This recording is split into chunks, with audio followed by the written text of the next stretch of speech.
The waters north of Guadalcanal looked peaceful from a distance, but by November 1942 they had earned a different name among sailors. Charts still called it Savo Sound. The crews of the Allied ships had begun to whisper another title, Iron Bottom Sound, a place where ships did not simply sink, they stayed, layered on the seafloor like new armor on an ancient shield. Masts and funnels that once meant pride now meant graves. Oil slicks drifted on the swells. The air often carried a faint, bitter smell of burned paint and fuel that never seemed to fade. This narrow stretch of water mattered because of a strip of land ashore. On Guadalcanal, the United States Marines clung to a rough airfield carved from the jungle, a place they called Henderson Field. It was not a polished base with deep hangars and paved roads. It was muddy, improvised, and constantly under attack. Yet every bomber and fighter that clawed into the sky from that field was a direct threat to Japanese convoys trying to resupply their forces. Whoever controlled Henderson Field controlled the daylight over the surrounding seas. The Japanese command understood that truth as clearly as the Americans. At night, fast destroyers and cruisers dashed down the channel that Allied crews called the Slot. These runs became known as the Tokyo Express. They brought men, ammunition, and sometimes siege guns to Guadalcanal. Whenever possible, heavy ships also slipped in close enough to shell Henderson Field with high-explosive shells, hoping to plow craters across the runway and burn out the aircraft that had made life so costly for their transports. The American leadership knew the pattern. During the day, their fragile control of the sky kept Japanese reinforcements away. At night, the balance tilted toward the enemy. Japanese training in night fighting was superb. Their lookouts could pick out silhouettes against the horizon. Their torpedoes ran long and hard, almost invisible in the dark water until they struck. The Allied ships had an advantage in new radar sets that could detect ships beyond sight, but these instruments required new ways of thinking and new habits. Not every captain trusted the moving green blips more than seasoned eyes. Doctrine had not caught up with technology. On the night of November 13, a ragged group of American and Allied ships slid into Iron Bottom Sound to intercept another Japanese bombardment force. It was a mixed formation of cruisers and destroyers led by Rear Admiral Daniel Callahan. There were no modern American battleships with them. Those heavy guns were held back for fear of submarines and air attack. The fleet still thought of battleships as valuable, but mainly as escorts for carriers, not as independent hunters. Callahan's formation went forward anyway, knowing they would be outgunned. The Japanese force that night included two powerful fast battleships, Hai and Kirishima, along with cruisers and destroyers armed with long-range torpedoes. Their mission was straightforward and brutal. They would sweep aside any opposition, then turn their big guns on Henderson Field and try to erase it from the island. When the two formations collided in the dark, it was chaos almost from the first moment. In the blackness, searchlights stabbed out over the waves. Gun flashes lit up the low clouds in short, violent bursts of orange. Ships appeared and vanished in the glare like ghosts. Orders shouted on bridges clashed with garbled reports from radar operators who struggled to keep track of friend and foe. Some captains had radar but relied more on what they could see from the bridge wings. Others tried to follow the new instruments, only to be caught off guard by enemy fire from a direction they had not expected.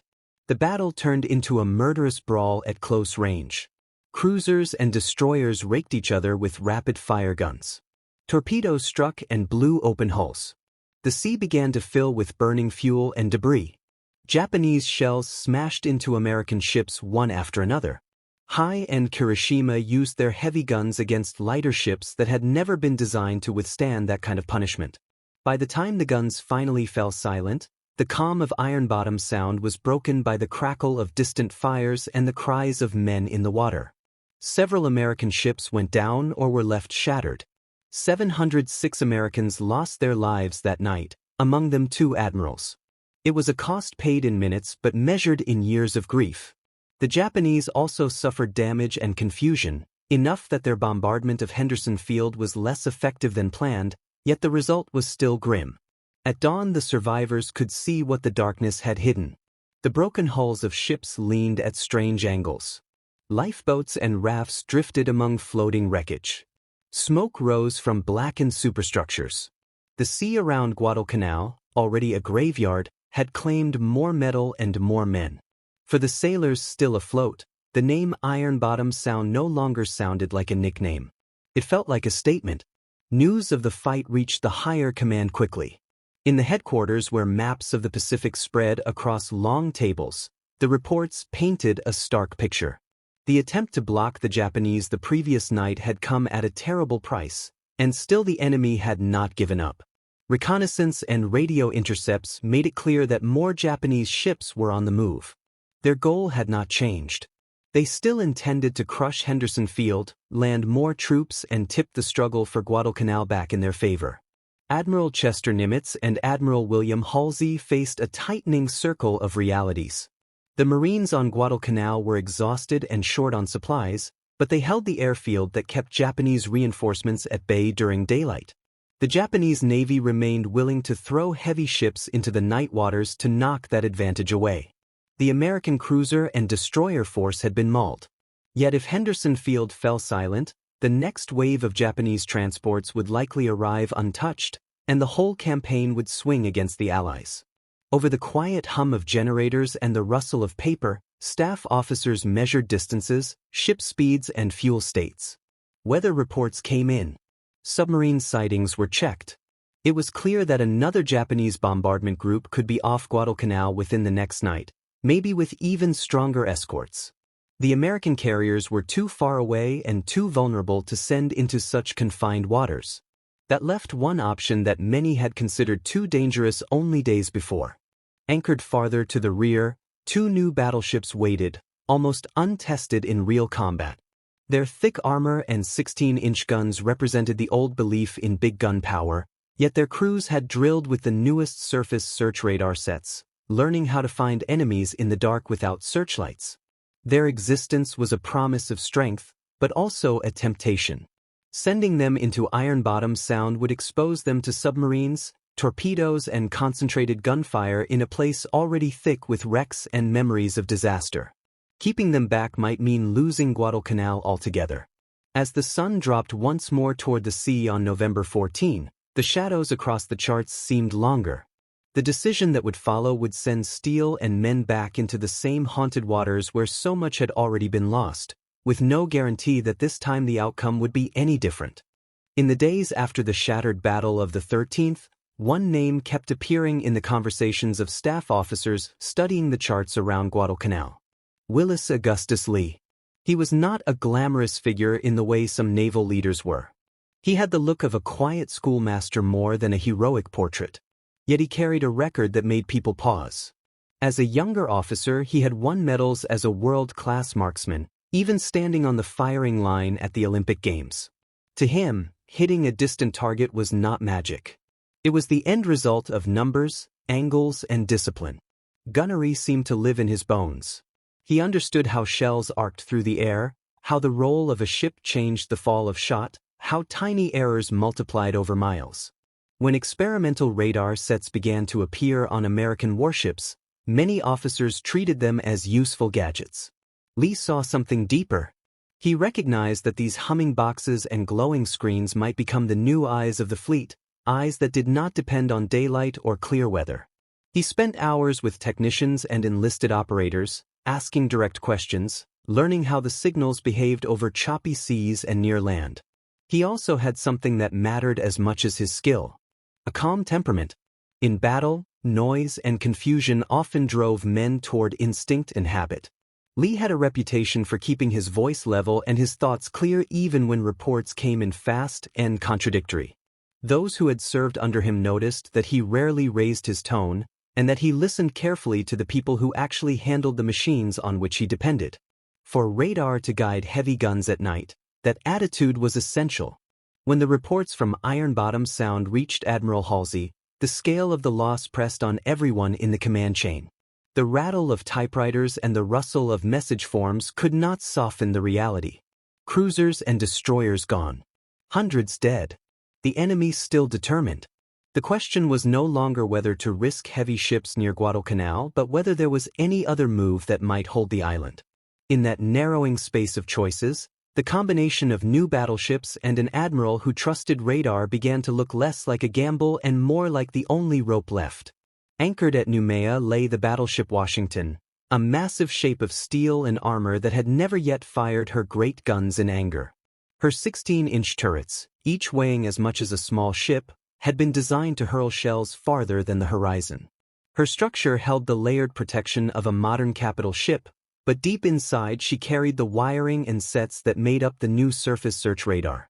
These instruments had names and model numbers, but for most of the crew they were simply the mysterious gear that could see in the dark. Nearby floated another new battleship, South Dakota. She was powerful and compact, her machinery designed to squeeze battleship strength into a shorter hull. Her internal systems were intricate, dense with cables and switchboards. That complexity gave her great potential but also meant that a single fault in the wrong place could darken large sections of the ship at once. Both battleships had drilled for months, tracking imaginary enemies on their radar screens and practicing blind gunnery against plotted points on the sea. None of that could fully imitate what waited off Guadalcanal. Orders moved quickly once the decision was made. Willis Lee was given command of a small force built around Washington and South Dakota. It would be called Task Force 64, though to the sailors who would go north it did not feel like a neat number on a page. It felt like the thin line between Henderson Field and the bombardment that might finally silence it. To screen the big ships, for destroyers were assigned, fast and relatively fragile compared to the battleships they would protect. Walk, Benham, Preston and Gwynn would form the outer ring. There was no time for long joint exercises or elaborate tactical conferences. Crews who had never worked together studied each other's signal flags and radio habits on the move. Each ship carried its own equipment, some with newer radios, some with older sets. Frequency plans were hurriedly coordinated, call signs checked, and code books opened on wardroom tables. Even so, everyone understood that in the heat of night battle, messages would sometimes be missed or garbled. The margin for error narrowed further with each mile they steamed toward the slot. On Washington, Lee gathered his key officers and specialists around the plotting tables. Charts of iron bottom sound lay under transparent overlays marked with previous ship sinkings. Pencil notes indicated depths, reefs, and likely approach paths. Radar operators described how land echoes near Guadalcanal might clutter their screens. Fire control teams walked through the plan that Lee favored. He wanted the guns to take their primary direction from radar tracks, not from searchlights or visual bearings. In his mind, the old habit of turning on bright beams to find a target meant painting a perfect mark for enemy gunners and torpedoes. His approach was simple in outline. Keep the battleships dark and silent for as long as possible. Use the destroyers as both scouts and shields.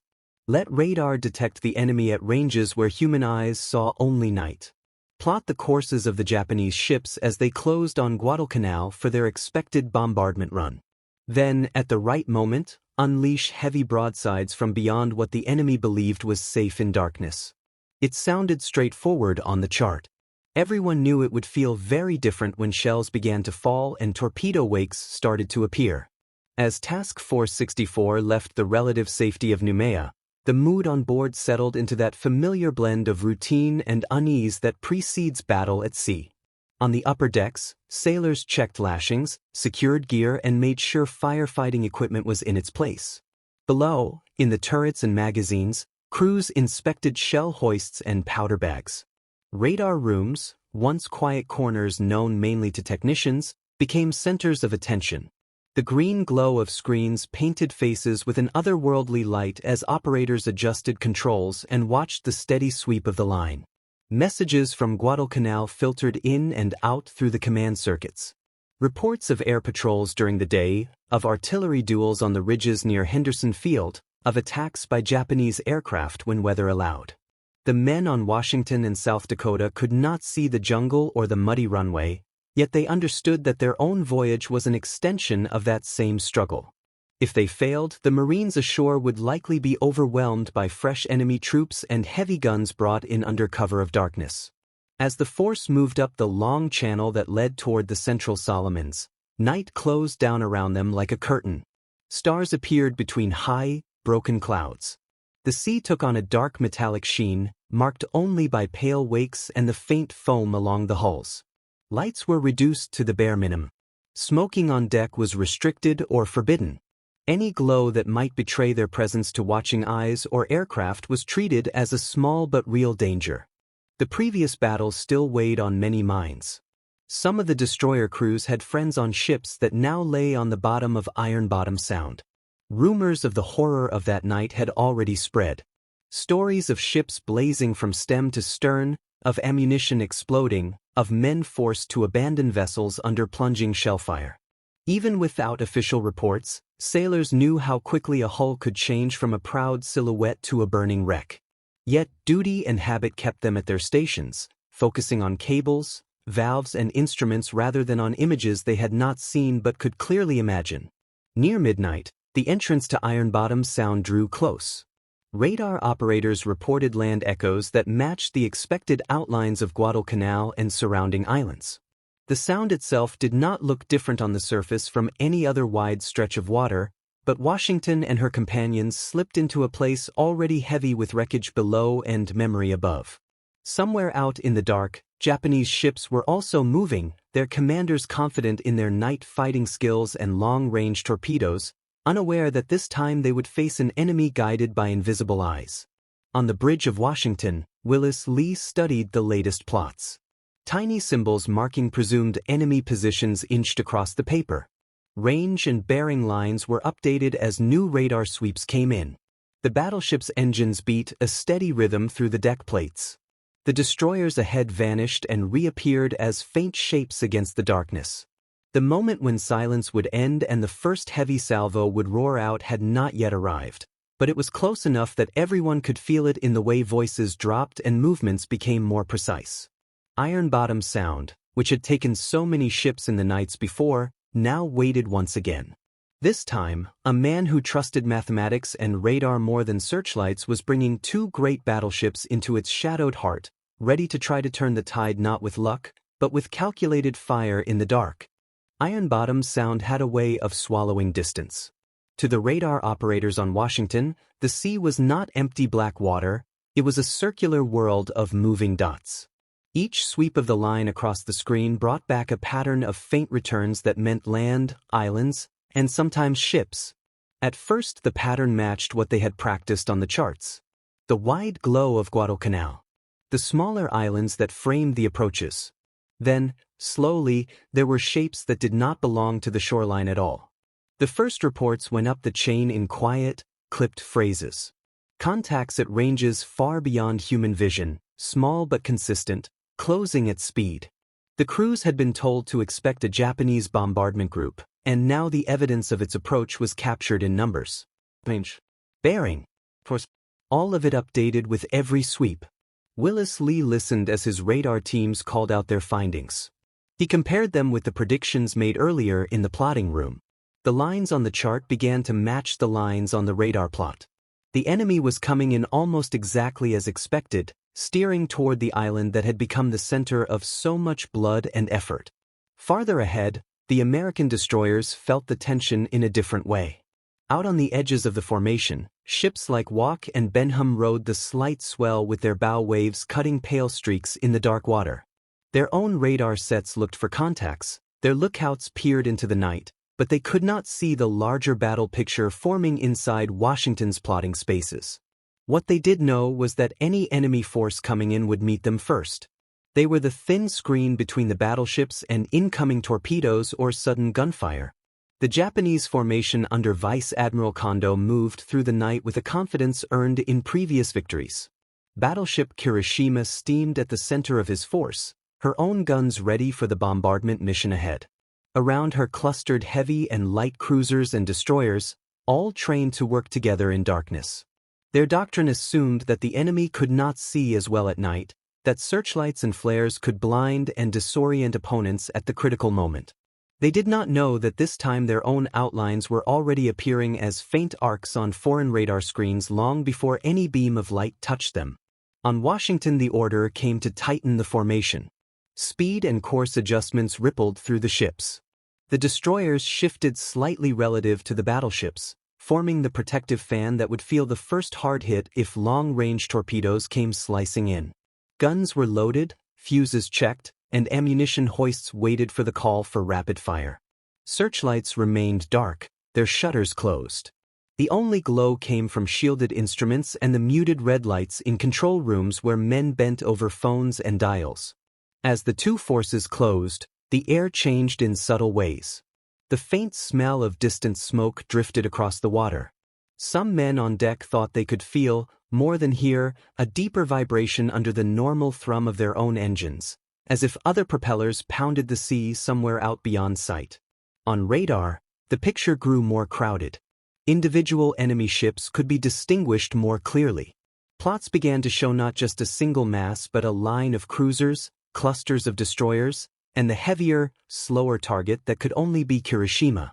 Lee's plan depended on holding fire until his battleships could strike with crushing accuracy. That meant trusting the instruments and resisting the urge to blaze away the moment any contact appeared. The destroyers ahead, however, would almost certainly be drawn into a closer fight. Their lighter guns and torpedoes were meant for that kind of sudden clash. Their commanders understood that their job was to absorb the shock, to tangle the enemy long enough for Washington and South Dakota to deliver the decisive blows. Contact came quickly once the range closed. Japanese lookouts spotted vague shapes on the horizon and reported them. Signal lamps flashed between their ships. Orders went out to stand by searchlights and guns. On the American side, radar confirmed that the enemy destroyers were moving into positions that meant torpedo attack. The range numbers on Washington's plotting table spun downward. 15,000 yards. 12. Soon the gap between radar precision and deadly guesswork would be measured in seconds. Then Iron Bottom's sound erupted again. Out ahead of the battleships, searchlights from Japanese ships sliced open the night. White beams found the outlines of American destroyers. Within heartbeats, heavy guns joined the glare. Shells traced bright orange arcs as they left their barrels, then vanished into the dark before landing in fountains of spray and fire. The outer screen of Task Force 64 suddenly became the focus of a furious storm of metal. Walk and Preston, caught under those beams, were hammered. Their thin hulls shook under the impact of shells from cruisers and battleships. Superstructures were shredded. Fires broke out almost at once. Magazines and machinery spaces were threatened. Torpedoes were launched in response, slim white lines on the surface that crossed other lines coming from the Japanese side. Some found nothing but empty sea, others struck and blew open steel hulls with brutal force. On the bridges of the destroyers there was no time for reflection, only for action. Orders to change course, to fire, to lay smoke, to abandon ship in some cases, came one after another. Men went into the water as decks burned behind them. From Washington these events were visible only in glimpses. Flashes, sudden patches of fire, the stark vertical shape of a ship's bow rising where a whole vessel had been moments before. What radar showed more clearly was the growing gap in the screen that had stood between the battleships and their opponents. South Dakota pressed forward into this chaos, her own guns firing at targets indicated by radar and occasional visual sightings. Soon, though, the complexity of her internal systems turned from strength to weakness. A cascading electrical problem robbed her of power to key systems. Parts of the ship went dark. Her radar fell silent. Communications faltered. For a time she was effectively blind in the one environment where blindness meant exposure to every enemy eye and gun. Japanese searchlights found her bulk and locked on. Shells began to crash into her sides and superstructure. Hit after hit punched through plates, started fires and wrecked fittings. Men were killed and wounded at their stations. Yet her armor kept out what would have destroyed lighter ships outright. She remained afloat and moving, a battered but still dangerous presence, drawing enemy fire that might otherwise have gone elsewhere. Through all this, Washington held her course and her concealment. Her guns were trained out, her fire control systems fed by radar that still worked cleanly. On the plotting boards, the position of Kirishima was now clear. Range decreasing. Bearing changing as both forces maneuvered. The destroyer screen ahead was shattered. South Dakota was under punishing fire and partly crippled. What remained between Washington and the heart of the Japanese force was distance, darkness, and the invisible line from radar antenna to plotting table. The moment that Lee had imagined during long hours with technicians and charts was approaching. His flagship was still unspotted amid the glare and explosions that surrounded the other ships. The enemy battle line had committed itself to the attack. That much was obvious from their course and speed. Within minutes, Washington would either step forward as a hidden hammer in the night, or the chance to strike with surprise would evaporate. Iron Bottom's sound roared with the sounds of shells, explosions, and burning ships. Above the noise, inside the steel hull of a battleship that had never yet fired her main batteries in war, the calculations were finished. The ranges were known. The target was fixed in the invisible geometry of bearings and arcs. Washington, still dark against the night, was almost ready to speak with 16-inch guns that the enemy did not yet fully realize were aimed directly at them. The sea around Washington was alive with distant fire, but on her own decks there was an eerie kind of control. Men stood at their stations in the turrets, waiting for orders that had been rehearsed 100 times but never in real war. In plotting rooms and fire control centers, pencils moved over paper as new bearings were called in. The radar picture showed the Japanese line turning, maneuvering under the impression that they had already found the main enemy force. Their searchlights and gunfire clung to South Dakota, convinced that this wounded shape was the heart of the opposition. Washington remained a darker mass in the night, her outline lost beyond the glare of burning destroyers and blasted superstructures. The invisible beams from her surface search radar continued to sweep the water, tracing and retracing the position of the larger contact that meant Kirishima. Range fell into the band that her 16-inch guns could use with comfortable precision. Bearing changes were minor, steady, predictable. Fire control officers translated that information into elevation angles and deflection corrections. In the nerve centers of the ship, mathematics turned into metal paths for powder and steel. When the order finally came to open fire, it traveled through the battleship like a single sharp note through an orchestra. In the turrets, massive breech blocks swung closed behind shells that weighed as much as small cars. Powder bags were rammed home.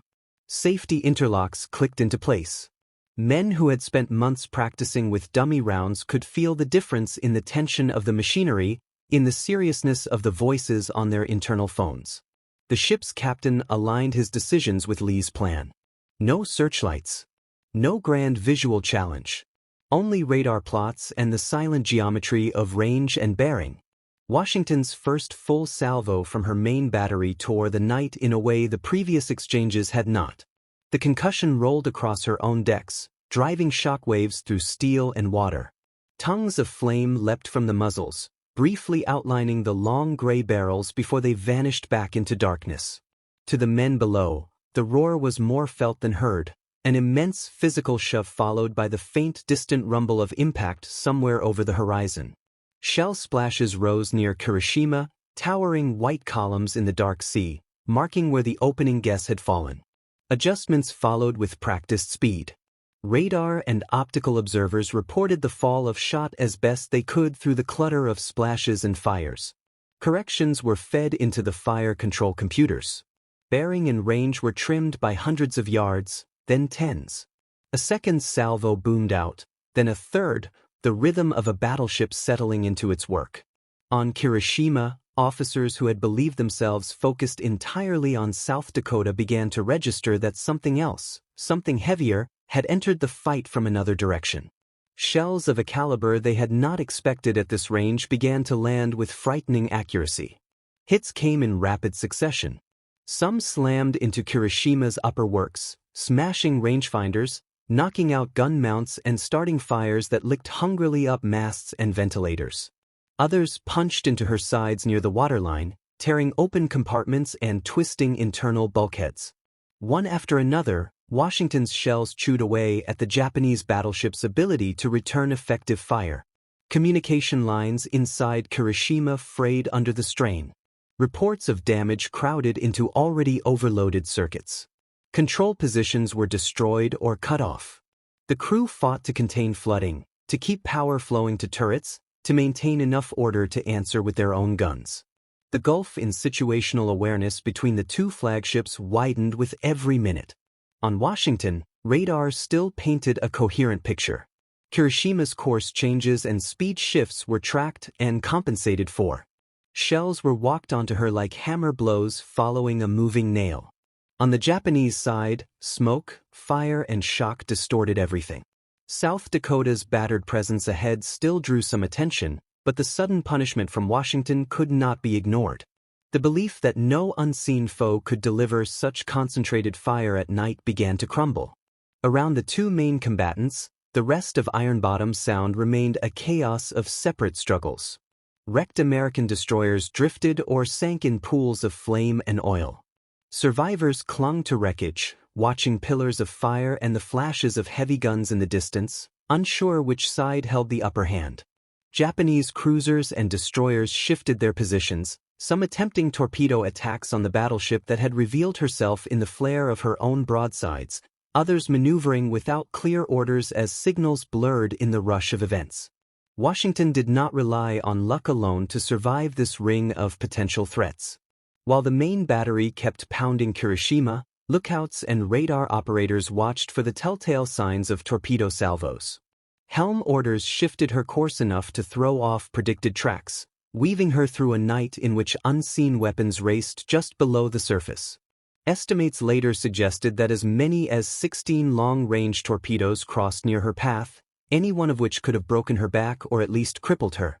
Through a blend of timely maneuvering, incomplete enemy targeting information, and no small measure of fortune, none found their mark. Kirishima's condition grew steadily worse.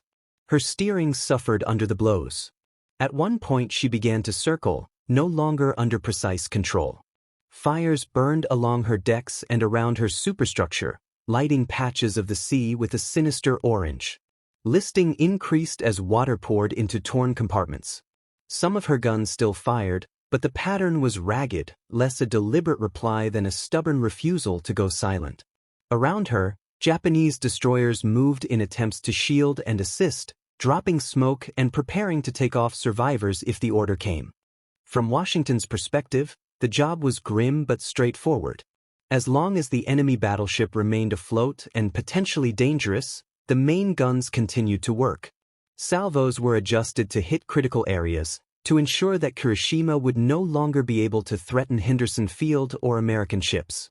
When reports finally indicated that she was fading as a fighting unit, barely able to stay upright, Washington's fire began to shift, probing for other targets in the dark, though none offered the same combination of priority and clear radar signature. At last, the realization settled in among Kondo's remaining ships that the bombardment mission had failed. The force had been mauled, its central heavy unit smashed by an opponent they had not fully seen until it was too late. With destroyers damaged, cruisers hit and Kirishima fatally wounded, the Japanese formation began to break contact. Courses shifted away from Guadalcanal and the murderous patch of water that had turned against them. Smoke and distance grew between the two sides. Iron Bottom Sound did not grow quiet immediately. Fire still burned on sinking hulls. Isolated guns barked as damaged ships finished their own internal battles against flame and flooding. Yet the furious exchange of heavy salvos ebbed. Washington, still largely unhurt, steamed on through the wreckage of the night, her crew absorbing slowly that their first great test had come and gone in a blur of calculated fire and narrow escapes. Far back beyond the shoreline, on a muddy strip of land called Henderson Field, the ground crews and pilots who would fly at dawn still slept fitfully or stood watch, unaware that a duel in the dark had just preserved their fragile foothold for at least one more day. Long after Washington's main guns fell silent, the battle still lived on in the struggles of damaged ships and men trying to keep them afloat.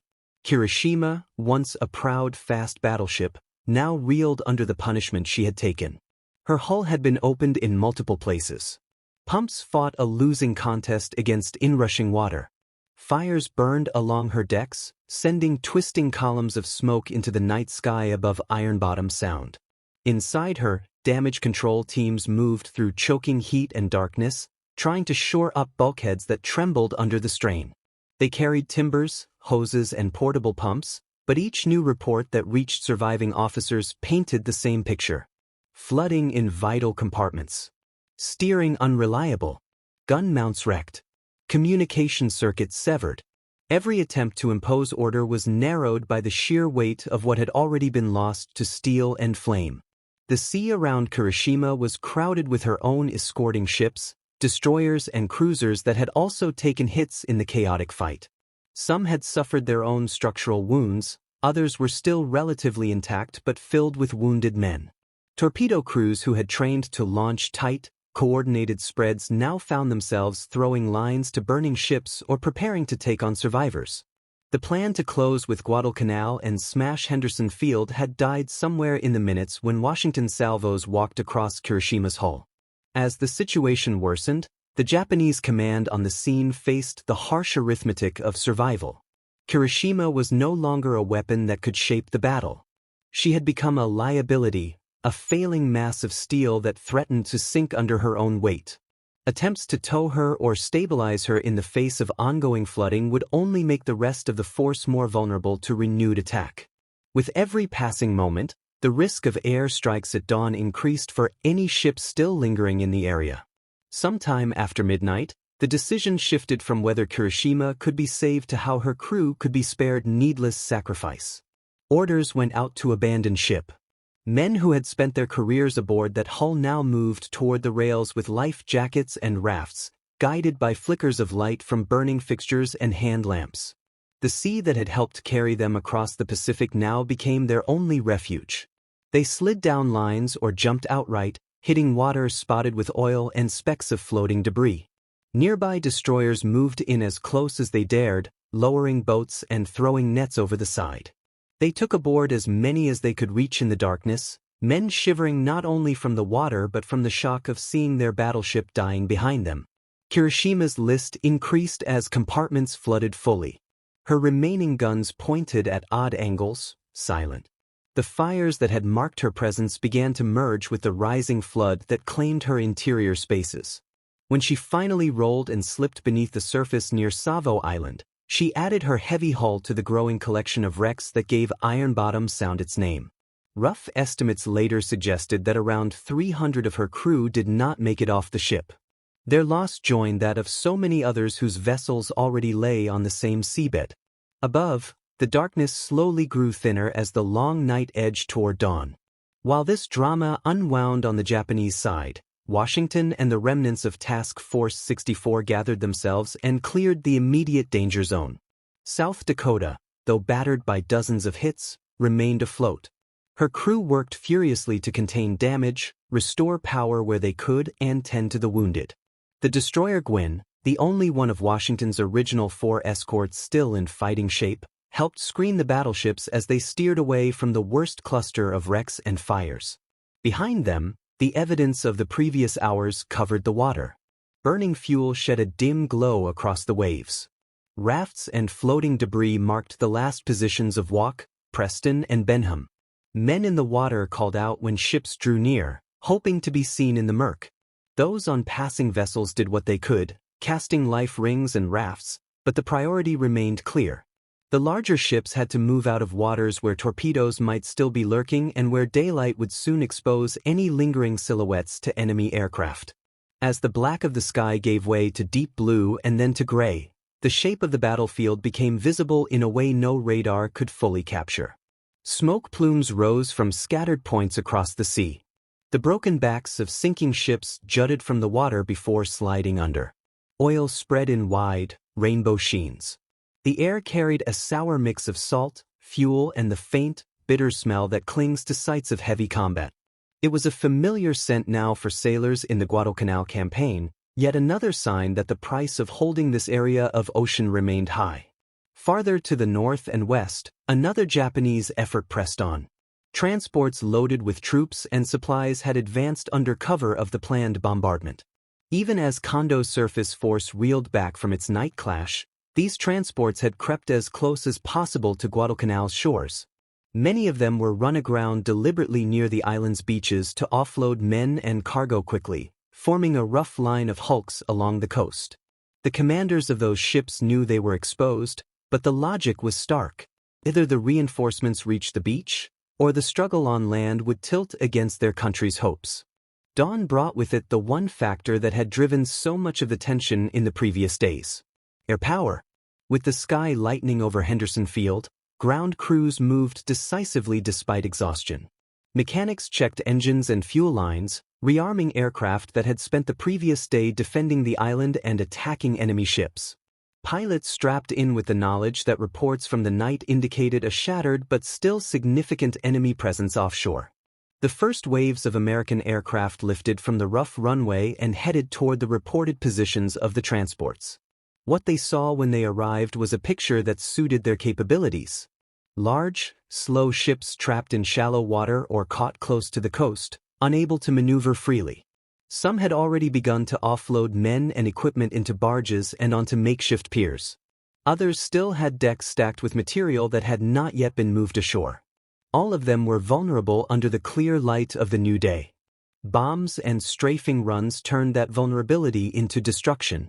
Transports were hit one after another, explosions punching holes in their hulls or ripping through holds packed with supplies. Fires raced along decks laden with fuel and ammunition. Some ships burned from bow to stern before finally settling in the shallow water, their upper works still visible above the surface. Others broke apart under repeated attacks, their cargo spilling into the sea.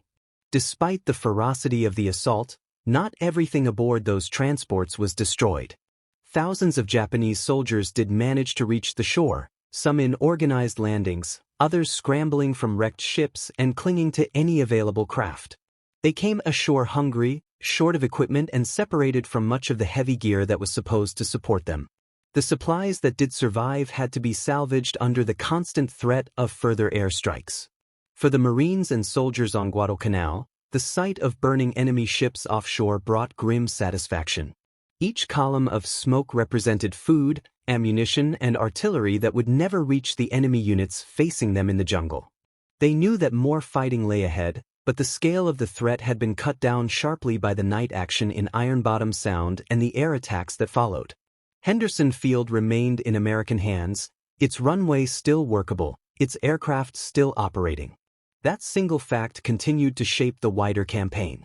Out at sea, Washington and her companions moved to safer waters, away from the immediate reach of coastal batteries or sudden torpedo attacks from lurking submarines. Damage reports were compiled, and casualty lists began to take shape. The destroyers that had died left gaps in the line that could never truly be filled, only covered by fresh ships sent from elsewhere. South Dakota's battered silhouette told a story of near disaster and stubborn survival. Washington's own hull, by contrast, showed almost no scars. She had taken only a single minor hit during the entire desperate engagement, an outcome almost unheard of in such a ferocious night battle. News of the sinking of Kirishima and the destruction of so many Japanese transports spread through American ranks by way of signal messages and word of mouth. Sailors who had spent the night inside steel compartments began to understand just how much had shifted in a few hours between sunset and sunrise. Guadalcanal, once balanced on a knife edge, had gained breathing room. Iron Bottom Sound had claimed more ships, but this time the weight of the loss fell more heavily on the side that had once counted on night and torpedoes to tip the scales. By the time Washington cleared the worst of the wreckage field, the adrenaline that had carried her crew through the night began to drain away, leaving a heavy fatigue in its place. Inside the turrets, men leaned against steel bulkheads streaked with grime and cordite residue. In radar rooms and plotting spaces, operators blinked at suddenly ordinary screens that now showed only open sea and the fading echoes of land. The ship still vibrated with the steady push of her engines, but the frantic flow of orders had eased back into routine. Damage reports from across the small task force painted a sharp contrast. South Dakota, though still under her own power, carried the scars of close-range punishment. Her superstructure was torn in multiple places. Radar arrays were smashed. Secondary gun mounts showed twisted metal and blast damage. Fires had burned through compartments in the night and were only now fully stamped out. Casualty lists grew as officers accounted for men who had fallen at their stations under shells that had come in one after another. For the destroyers that had gone into Iron Bottom Sound with Washington, the news was harsher still. Walk, Preston and Benham were gone, lost to gunfire and torpedo hits that their light hulls had never been meant to endure for long. Gwyn survived, but with her own wounds to show. In total, roughly 400 American sailors had died in the night's fighting, most of them on those smaller ships that had formed the shield ahead of the battleships. Their sacrifice was measured in the empty spaces on muster lists and the sudden silences where familiar voices had once been part of daily shipboard life. Washington's own internal reports sounded almost unreal when set next to those losses. One minor hit had marked her hull, leaving a small scar on a ship that had steamed straight into the center of a night battle and fired repeated salvos from her main guns. There were no dead listed on her rolls from the action, no long line of wounded waiting in crowded medical spaces. The men aboard understood how unusual that was. Stories from previous engagements off Guadalcanal had shown that heavy ships often paid dearly in blood for even short clashes at night. In the hours that followed, the immediate focus remained practical. Ammunition stocks were checked and reorganized. Damage control teams looked for stress fractures or leaks that might have been missed in the heat of combat. Logbooks were updated with ranges, bearing changes and firing data from the engagement, the raw material that analysts would later sift through to understand exactly how Washington had achieved such crushing accuracy against Hiroshima. At higher levels of command, messages describing the outcome of the action moved by coded circuits to Halsey's headquarters. The initial sketch was stark and powerful. A night surface force had been sent against a Japanese bombardment group. 3 American destroyers had been lost and 1 battleship heavily damaged. The enemy fast battleship Kirishima had been battered into a sinking hulk. The Japanese effort to shell Henderson Field had been turned back, and their transports had been exposed to daylight air attack. For a campaign that had balanced on a narrow ridge for months, this was more than a tactical victory. It was a strategic reprieve. Halsey's reaction blended relief with admiration.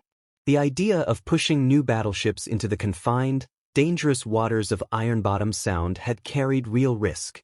Seeing that gamble pay off with the destruction of a Japanese capital ship and the preservation of Guadalcanal's airfield justified the decision in the most concrete way possible. In official messages, he praised Washington's crew and the leadership of Willis Lee, noting that the night's work had carved a remarkable achievement into the history of surface warfare. Yet the full story of how that achievement had been made was not broadcast widely. Technical details about radar-guided fire remained sensitive. The United States Navy did not want the Japanese to understand exactly how effective the new surface search sets and fire control procedures had become. In official reports and public accounts, emphasis fell first on courage, discipline, and the willingness of the crews to close with the enemy.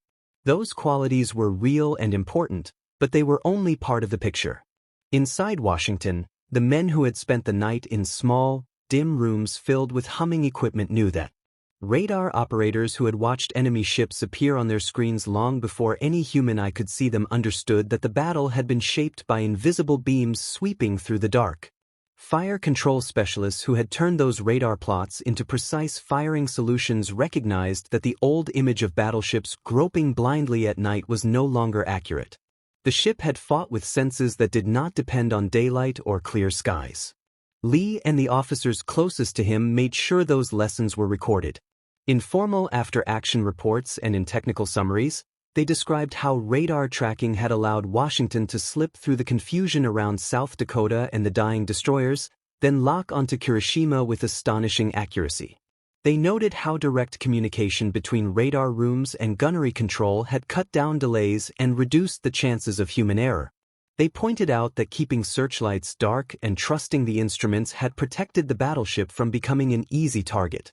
These observations proposed more than just minor adjustments. They pushed toward a different way of thinking about surface combat, one where technology, training, and carefully planned procedures could overturn long-held assumptions. If a single well-handled battleship with modern sensors could break a carefully prepared Japanese night attack, then doctrines that treated darkness as an automatic advantage for that enemy needed rewriting. Gunnery exercises, command habits, and fleet tactics would all have to evolve. Reaction within the wider Navy was mixed. Some officers read the reports with genuine interest, seeing in them a glimpse of the future. Others, steeped in traditions formed long before radar existed, remained cautious. For years, battleship doctrine had focused on daylight actions at longer ranges or on escort work around valuable carrier groups. Night fighting had been considered a dangerous, uncertain business better left to smaller, more expendable ships. The idea that heavy ships guided by electronics could dominate in darkness challenged comfortable patterns of thought. Across the ocean, Japanese naval leaders were undergoing their own difficult reassessment. For a long time, they had counted on superior night training and their long-range torpedoes to offset the industrial weight of their opponent. Encounters earlier in the Guadalcanal campaign had seemed to confirm this edge. In confused close-range battles, Japanese cruisers and destroyers had inflicted serious losses. The night action off Guadalcanal that shattered Kirishima showed something new. Enemy shells had found a major Japanese ship with a consistency that could not be explained by chance or by traditional spotting methods. Reports from surviving officers spoke of a powerful American battleship that seemed to see through darkness and smoke, hitting from ranges where, in theory, accurate fire at night should have been extremely difficult. Combined with other engagements where mysterious early detection had played a role, a picture began to form. The conclusion was unsettling.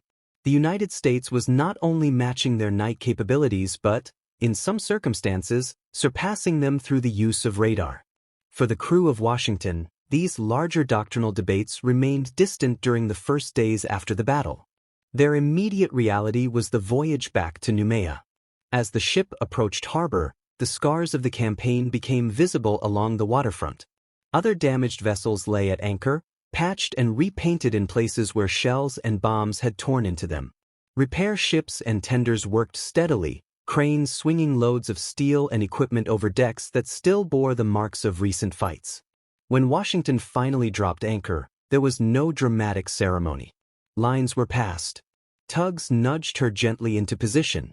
Only gradually, through official briefings and informal conversations, did the crew begin to grasp how completely their engagement had reshaped the situation around Guadalcanal.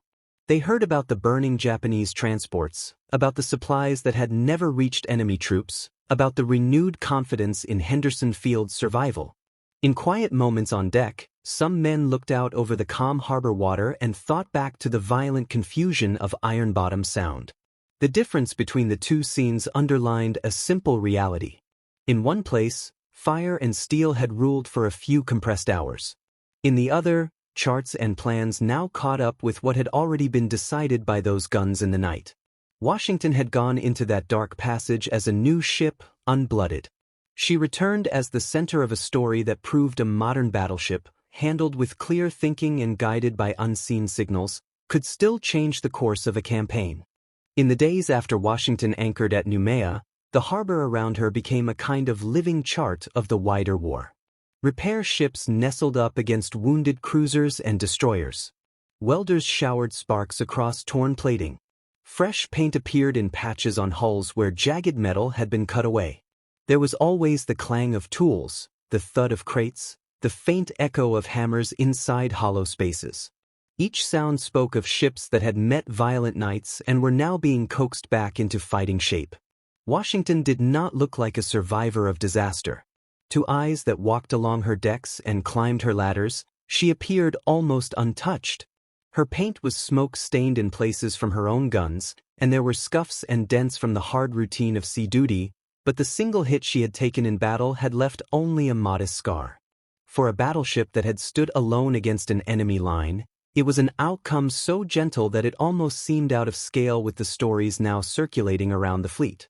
Official messages began to arrive as signals and dispatches, carrying the reactions of senior commanders. From the level of theater command came praise for the night's work. The decision to send heavy ships into Iron Bottom Sound without carrier cover had been a serious gamble.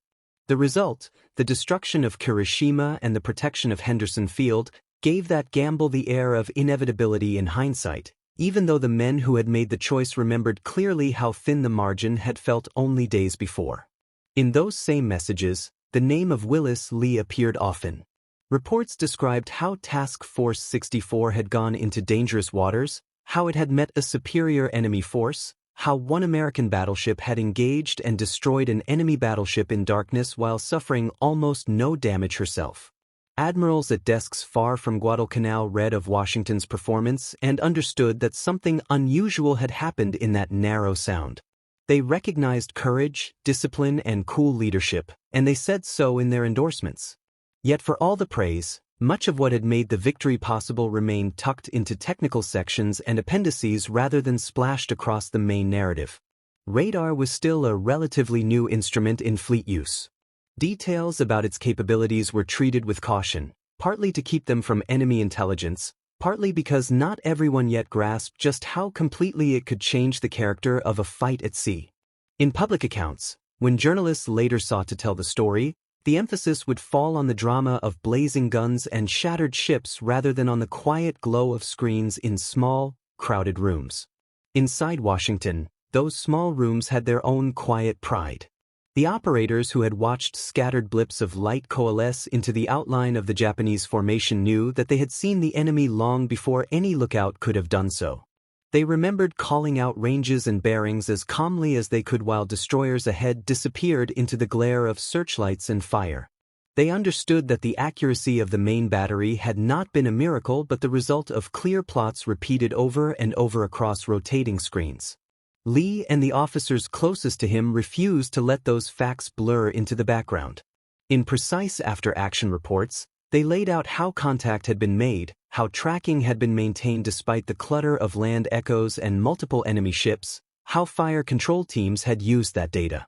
They noted that Washington had kept her searchlights dark, relying instead on electrical energy sweeping out over the water. They emphasized that the ship had been able to remain hidden even while her guns were already working Hiroshima to pieces. These reports did not read like battlefield tales told in mess halls. They resembled technical manuals, full of angular measurements, time stamps, and charts. Yet behind each line lay decisions made under intense pressure. The choice to trust the instruments instead of revealing the ship with beams of light. The decision to hold back fire until plots were solid, even while destroyers were being torn apart ahead. The insistence on linking radar rooms directly to gunnery control, cutting out extra steps where confusion could creep in. Beyond Washington, other officers studied the same documents with differing degrees of enthusiasm. Younger men who had grown up with radio and modern machinery were often quick to see where this led. If radar could guide battleship guns through night and haze, then future surface actions might be planned around that fact. Senior officers steeped in older doctrines sometimes saw the reports as a valuable tool but not as a reason to rewrite long-trusted ideas. For years, battleships had been seen mainly as daylight weapons or as shields around carriers. The notion that they could hunt and win at night in confined seas challenged habits formed long before Guadalcanal.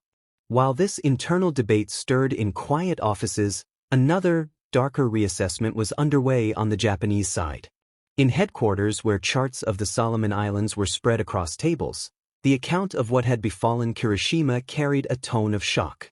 She had gone into Iron Bottom Sound under the assumption that darkness and training gave her side an edge. She had faced opponents who were supposed to be groping for contact, struggling to sort friend from foe in the confusion of night. Instead, she had been hit repeatedly from ranges where accuracy should have been difficult, even with excellent optics. Survivors from her crew told of shells landing with acute precision, of vital control positions being smashed in quick succession, of fires starting almost at once in multiple parts of the ship. They spoke of an enemy battleship that had seemed to appear out of the night, unseen until its salvos were already landing. Combined with reports from earlier engagements in which American ships had reacted faster than expected in darkness, a pattern became hard to ignore. The enemy possessed a means of seeing beyond the horizon of ordinary senses. For years, Japanese night doctrine had been built around superior training and powerful torpedoes. Crews had practiced target spotting in dim light until they could pick out subtle shapes at long distances. They had fired long lance torpedoes that could run faster and farther than anything in the enemy inventory. In battles early in the campaign, this combination had brought sharp successes. Now, faced with the evidence from Iron Bottom Sound, their leaders had to admit that these advantages were no longer absolute. The ocean at night was no longer a realm where they alone moved with confidence. Back in Noumea, none of this was immediately visible to the men on Washington. Their world was a patch of harbor, a familiar hull, and the routines of cleaning, maintenance, and rest after hard duty. At night the ship lay quiet compared to the roaring darkness they had just left behind. The stars over the anchorage seemed almost too bright when viewed from a deck that, not long before, had been washed in muzzle flash. The silence was broken not by gunfire but by the softer sounds of peacetime habits returning for a brief interval. Even in that comparative calm, the psychological weight of recent events lingered. Sailors who had stood in ammunition trunks or radar rooms during the battle replayed those tense minutes in their minds, tracing again the path from the first contact report to the final salvo. Some knew friends who had sailed out in the destroyer screen and not returned. Others thought about the Marines ashore on Guadalcanal, still fighting in the jungle, unaware of just how close Henderson Field had come to being silenced by enemy shells from the sea. Letters home, written when time allowed, gave only hints of these experiences. Censorship rules forbade explicit mention of ship names, locations, or battle details. Instead, men wrote in careful generalities about long nights, hard work, and the hope that their efforts were making a difference. The full story of what Washington had done in Iron Bottom Sound, and of how she had done it, would not be widely known for many months, and even then it would be filtered through official narratives that emphasized some parts and left others in shadow. For now, the crew lived with a different kind of knowledge. They knew that a modern battleship, once considered a relic of an earlier naval age, had proven itself in the most demanding environment imaginable. They had seen radar, often overlooked by those who preferred the feel of binoculars and open bridges, guide their ship's guns to a decisive victory in the dark. They had learned that technology, when matched with training and calm leadership, could overturn assumptions that had once seemed ironclad. Out beyond the quiet harbor, the war continued to grind on. Other battles waited in other seas. Yet the shape of the struggle around Guadalcanal had changed for good. In a narrow sound whose floor was already lined with steel and memory, Washington's night of calculated fire had opened a new chapter in naval warfare, even if many of those who would later read that chapter did not yet realize just how much had been rewritten.